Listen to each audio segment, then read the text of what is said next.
How did Bulgars interact with Slavs? If you're curious about how the Bulgars, a group of Turkic warrior tribes, interacted with the Slavs in European history, you're in the right place. Let's explore this fascinating topic. The Bulgars, originally from the Pontic-Caspian steppe and the Volga region, began their westward migration in the 5th and 6th centuries. This migration was driven by various factors, including the expansion of the Huns. As they moved into the Balkans, they encountered the Slavs, who were already settled in the region. When the Bulgars arrived in the Balkans, they established the First Bulgarian Empire in 681, led by Khan Asparukh. Here, they merged with the existing Slavic populations, as well as with other local groups like the Thracians and Vlachs. Despite being a minority, the Bulgars formed the ruling elite, with the Khan at the top and his company of Bulgar warriors. The interaction between the Bulgars and Slavs was quite unique. The Bulgars did not impose harsh rule over the Slavs. Instead, they formed a symbiotic relationship. The Slavs continued their agricultural lifestyle, while the Bulgars provided protection as skilled warriors.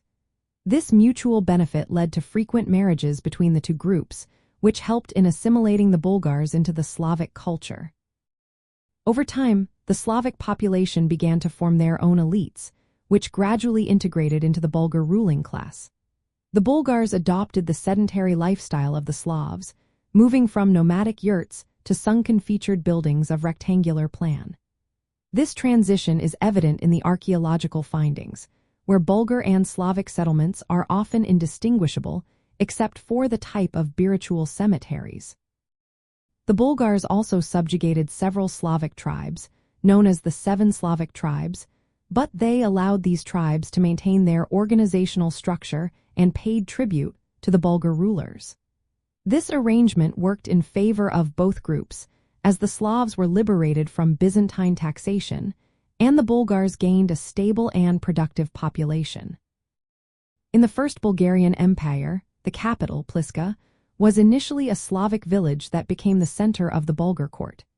Here, the Bulgar and Slavic elites mingled, leading to a gradual Slavicization of the Bulgars. This process was so effective that, by the late 8th century, the Bulgars had largely adopted the Slavic language and culture, eventually becoming the ancestors of modern Bulgarians. In summary, the interaction between the Bulgars and Slavs was one of mutual benefit and gradual assimilation. The Bulgars provided military protection, while the Slavs contributed their agricultural skills and cultural influence, ultimately leading to the formation of a unified and distinct Bulgarian identity.